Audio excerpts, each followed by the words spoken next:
ప్రముఖుల జాతకాలు చెప్పేటువంటి ప్రముఖ ఆస్ట్రాలజర్ వేణుస్వామి గారు ఆయన జీవితంలో ఏం జరుగుతుందనేది ఆయన జాతక విశ్లేషణ ఆయన చేసుకోలేకపోయాడు. అందుకే ఇప్పుడు వివాదాల్లో ఇరుక్కున్నాడు అనేటువంటి కమెంట్లు అయితే సోషల్ మీడియాలో వ్యక్తమవుతూ ఉన్నాయి. దాని మీద ఏమంటారు మేడం? అందరికీ శకునాలు చెప్పే బల్లి కుడితిలో పడింది అన్నట్లు మరి ఈయన అందరికీ చెప్తాడు, కానీ ఎవరి జాతకం వాళ్ళకి తెలియకపోవచ్చు. నేను దాని గురించి కూడా ఏమనుకోవట్లా.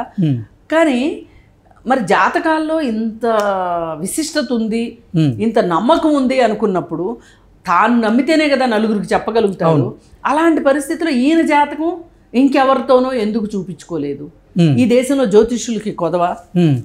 ఆయనే ప్రముఖ జ్యోతిష్యుడు అని చెబుతారు కదా మేడం. అవునండి, ఆయన ఒకానొక జ్యోతిష్కుడు. ఆయన జ్యోతిష్యం ఆయన చూసుకోలేడు కాబట్టి, ఆయన జాతకం ఆయన చూసుకోలేడు కాబట్టి ఇంకో జ్యోతిష్కుడు చూపించుకోవచ్చు కదా. ఓకే, దేశంలో ఇంక జ్యోతిష్కులకి ఏమైనా గొడ్డుపోయిందా? లోకం గొడ్డుపోయిందా?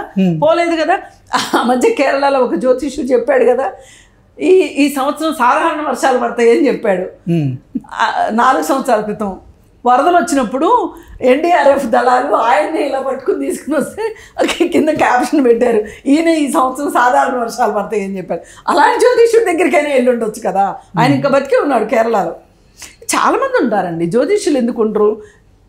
చెప్పించుకుని ఉంటే వాళ్ళు క్లియర్గా చెప్పుండేవాళ్ళు, నాయన నీ జ్యోతిష్యం ప్రకారం 2024లో నీకు అస్సలు బాగలేదు, నీకు 2023 ఎండింగ్ నుంచి 2024 వరకు నీ పరిస్థితి ఏం బాగలేదు, నువ్వు కొంచెం నీ పూజలు అయ్యో నువ్వు సీక్రెట్గా చేసుకుంటా ఉండు కానీ బహిరంగంగా మాట్లాడకు అని చెప్పుండేవాళ్ళు.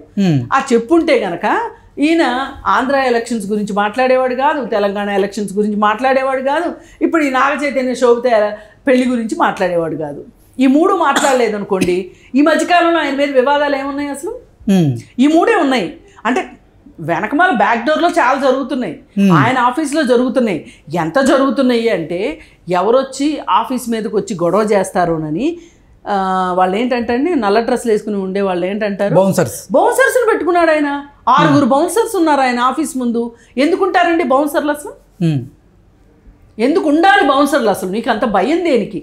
పబ్లిక్ నీ మీదకి ఎక్కడొస్తారనే భయం లేకపోతే నువ్వు కాపలా ఎందుకు పెట్టుకుంటావు అసలు? ఇప్పుడు బాగా డబ్బులు ఉన్నోళ్ళే కదండి తలుపులు వేసుకుంటారు, తాళాలు వేసుకుంటారు, బీరువాలు లాకర్లు పెట్టుకుంటారు. ఇంట్లో లాకర్లో ప్రమాదం ఉంది అనుకుంటే బ్యాంక్ లాకర్లో పెట్టుకుంటారు. అదే డబ్బుల్లో లేనోడు అనుకోండి తలుపులు మొత్తం తీసి పడుకుంటాడు, వాడికి పోయేదే ఉంది. అంతే కదా. అవును. మరి ఇలాంటప్పుడు నువ్వు బౌన్సర్లు పెట్టుకున్నప్పుడే నువ్వు ఇక్కడ ఏదో చేస్తున్నావు అనేది అందరికి అర్థమైంది. పైగా గోగినేని బాబుతోటి డిస్కషన్లో కూర్చొని గోగినేని బాబుతో తర్కంతో నువ్వు నెగ్గలేక ఆడచేత కాక మధ్యలో ఓడన్నట్లు నువ్వు డిస్కషన్ మధ్యలోంచి బయటకు వచ్చేసావు. నువ్వు పైగా ఇంకొక మాట కూడా ఒప్పుకుని వచ్చావు అక్కడ. ఏంటి అంటే ఏదో పబ్లిసిటీ కోసం ఫోటో పెట్టుకున్నాం కానీ అది నిజం కాదు అని. ఏంటది? మోడీకి ఆశీర్వచనాలు ఇచ్చినట్లుగా ఒక ఫోటో మార్ఫింగ్ చేశాడు. ఇది నిజంగా చాలా పెద్ద నేరం అసలు నన్ను అడిగితే. అయితే దానికి సంబంధించి వీళ్ళు తీగలాగి డొంక గదిలిచ్చి పిఎంఓ ఆఫీస్కి కాల్ చేసి కనుక్కొని అసలు ఇట్లాంటిది ఏమీ జరగలేదు, ఇక్కడ ఇలాంటి మనిషి ఎవరు రాలేదని చెప్పిన తర్వాత 4 గరుచుకుని సరే నేనేదో పబ్లిసిటీ కోసం చేశానులే అని అంటే సరే పోనీలే అని చెప్పి వీళ్ళు సింపుల్గా వదిలేశారు. అయితే ఆ రోజు నుంచి ఈయన రగులుతున్నాడు అనమాట TV5 మూర్తి మీద. ఆ రోజు TV5 మూర్తి అన్ను గోగినేని బాబు ఇద్దరు ఒకటైపోయారు. ఒకటైపోయి మరి ఇద్దరు ఎంతో కొంత ఛాందస్వాదులు కాదు, ఇద్దరు హేతువాదులు, అందుకని మాట్లాడారు. అక్కడ నువ్వు ఓడిపోయినట్లు ఫీల్ అయిపోయి అవమాన భారంతో నువ్వు వెనక్కి వచ్చేసేసావు.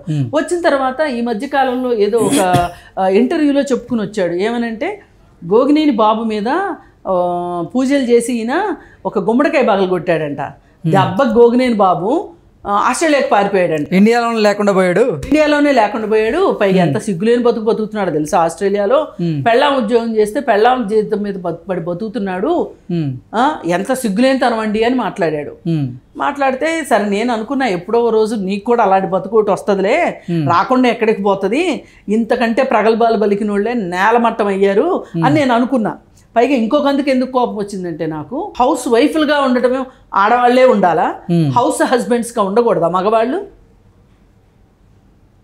ఎప్పుడూ ఆ మగవాళ్ళే ఉద్యోగాలు చేయాలా, ఆడవాళ్ళు ఉద్యోగాలు చేయకూడదా? ఉద్యోగాలు చేసి భర్తలను పోషించకూడదా?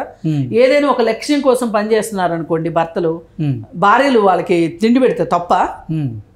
అది ఒక ఇల్లు అనుకున్నప్పుడు, ఒక యూనిట్ అనుకున్నప్పుడు వాళ్ళు ఒకళ్ళు ఎవరికి నచ్చిన పని వాళ్ళు చేస్తారు, ఎవరికి నచ్చిన బాధ్యతలు వాళ్ళు తీసుకుంటారు. నీకేంటి మధ్యలో బాధ? నువ్వు సనాతన ధర్మం గురించి, సనాతన ధర్మ గొప్పతనం గురించి నువ్వు అందరికీ చెప్పాలనుకున్నప్పుడు ఆ సనాతన ధర్మమే చెప్పింది కదా అర్ధనారీశ్వర తత్వం చెప్పింది. నీకు అంత తెలియకపోతే నీ వాదం గురించి నువ్వెంత చెప్పుకుంటున్నావో ఆయన వాదం గురించి ఆయన చెప్పుకుంటాడు. నువ్వెప్పుడు మధ్యలో కాదు అంటానికి. సరే, ఆ రోజు ఆయనతోటి వివాదం వచ్చింది కాబట్టి ఆ కక్ష గోగినేని బాబు మీద ఆ విధంగా తీర్చుకున్నాడు. ఇప్పుడు మిగిలింది మూర్తి. ఇక అందుకని ఇప్పుడు మూర్తి మీద అవకాశం దొరికి మళ్ళీ 3 రోజుల నుంచి ఆయన రోజు చర్చా కార్యక్రమాలు పెడుతున్నాడు కదా ఈయన బాధితులతోటి. అది దానికి బాగా కోపం వచ్చేసేసి ఆయన అదే అడిగాడు TV5 మూర్తి, నేను డిస్కషన్స్ పెట్టింది 3 రోజుల నుంచే కదా, 3 రోజుల్లో 15 కేజీలు ఎట్లా తగ్గారు మీరు అని, మళ్ళీ 8 నెలల నుంచి తగ్గాము అని చెప్తున్నారు. ఎలా తగ్గినా నేనేం చెప్తానంటే TV5 మూర్తికి కొంచెం గురుదక్షిణ ఇచ్చుకోవడం మంచిది. ఎందుకంటే వాళ్ళ బరువులు తగ్గడానికి ఎంత ఆప్సోపాలు పడుతున్నారు, ఎంత ఖర్చు పెడుతున్నారు జనాలు. నీకు కానీ ఖర్చు లేకోకుండా బరువు తగ్గావు 15 కేజీలు మళ్ళీ మామూలు కూడా.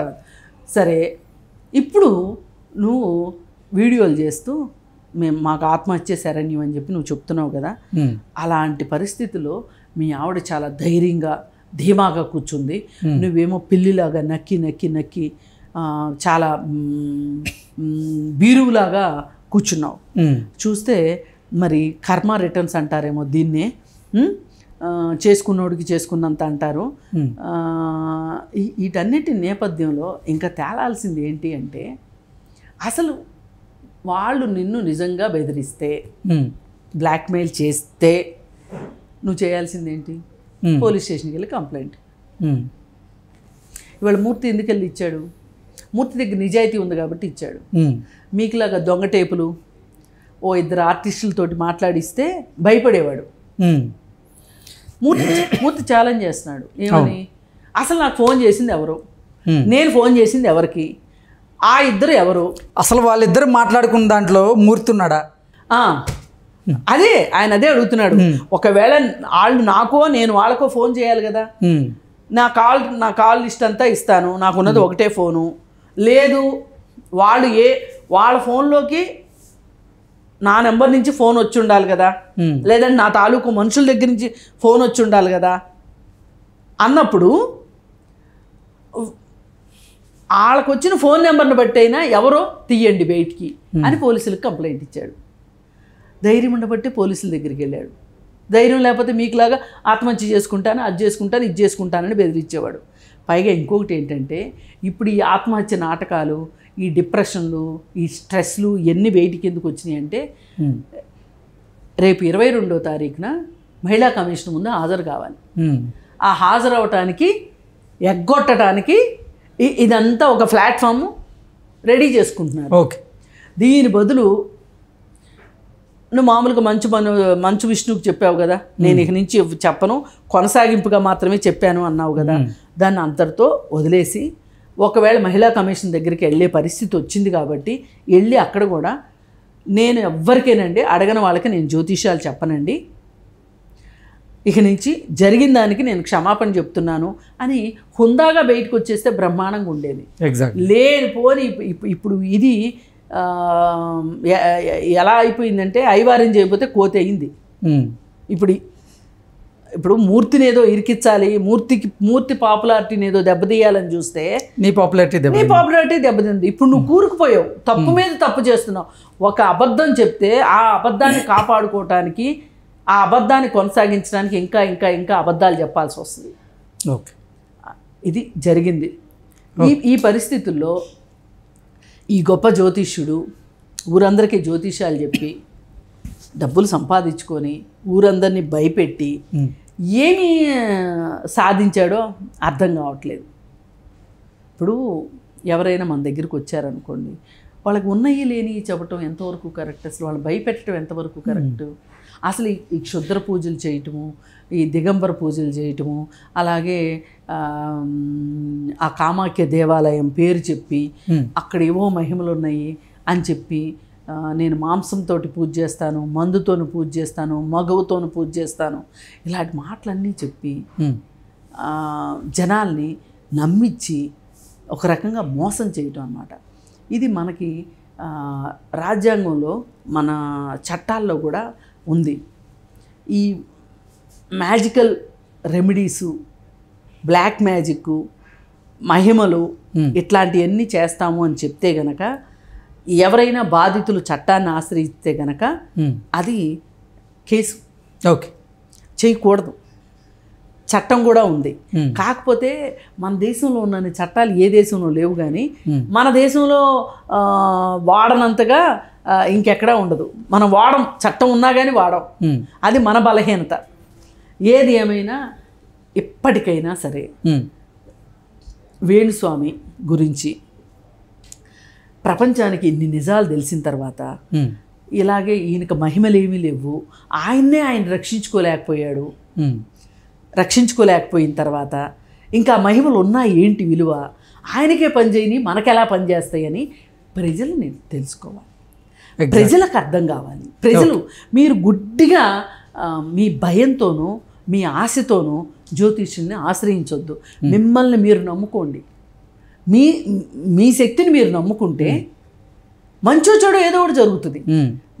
ఫలితం మంచి అవ్వచ్చు, చెడు అవ్వచ్చు, ఏమన్నా కావచ్చు. కానీ మీకు కనీసం నేను ఎవరి దగ్గర మోసపోలేదు అనే ఒక తృప్తి అయినా మిగులుతుంది మీకు. ఎగ్జాక్ట్. అందుకని అసలు ఇట్లాంటి వాడి జోలికి వెళ్ళకండి. అలాగే రైస్ పుల్లింగ్ అని ఇంకొకటి ఉండేది, చాలామంది డబ్బులు పోగొట్టుకున్నారు. వీటి మీద విస్తృతంగా మనము సమాజానికి అవగాహన కలిగించాలి. ఇలాంటివి ఏవి ఉండవు. ఆఖరికి మిగిలేది ఇప్పుడు ఆ ఒక్కటే అడక్కు అనే ఒక సినిమా ఉంది, రాజేంద్ర ప్రసాద్, రావు గోపాలరావుది.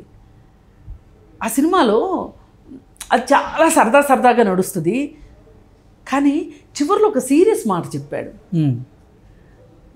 ఏంటి అంటే, మీ దగ్గర ఆ శక్తి ఉంది అని మేము చెప్పటం కోసం ఏదో ఒకటి కల్పించి చెప్తాము, మీరు ఆ శక్తిని వదిలేసి కల్పించిన వాటిని పట్టుకుని ఎలాడుతున్నారు మానవులు. అలా వద్దు, మీ శక్తిని నమ్ముకోండి అని చెప్తారు. చాలా మంచి మెసేజ్ నిజానికి ఆ సినిమాలో. అలాగే రాజేంద్ర ప్రసాద్ సినిమా ఒకటి ఉంటుంది, ఒక చిన్న పాప ఉంటుంది, గారడీలు చేస్తా బతుకుతూ ఉంటాడు రాజేంద్ర ప్రసాద్. ఆ గారడీల్లో నేను కానీ ఒక ఈల కానీ వేసాను అంటే అని మాట్లాడుతూ ఉంటాడు, గారడీలు చేస్తూ ఉంటాడు. ఒక కళ్ళు లేని పాపని పెంచుతూ ఉంటాడు. ఆ పాప అడుగుతుంది, నేను చూడలేకపోతున్నాను కదా, నాకు చాలా బాధగా ఉంది, నువ్వు కానీ ఒక వీల కానీ వేసావు అంటే నాకు కళ్ళు వస్తాయి కదా అని. అప్పుడు ఆ పాపను ఎత్తుకుని ఏడ్చి అంటాడు, ఇవన్నీ గారడీలమ్మా, కూటి కోసం కోటి విద్యలు అని చెప్తాడు. అలా వేణుస్వామి కూడా కూటి కోసం కోటి విద్యలు చేసి ఉంటే బాగుండేది, కోటి కోసం కోటి విద్యలు చేశాడు, అది తేడా. ఓకే, అందుకే ఇలా దొరికిపోయాడు. Okay madam, thank you.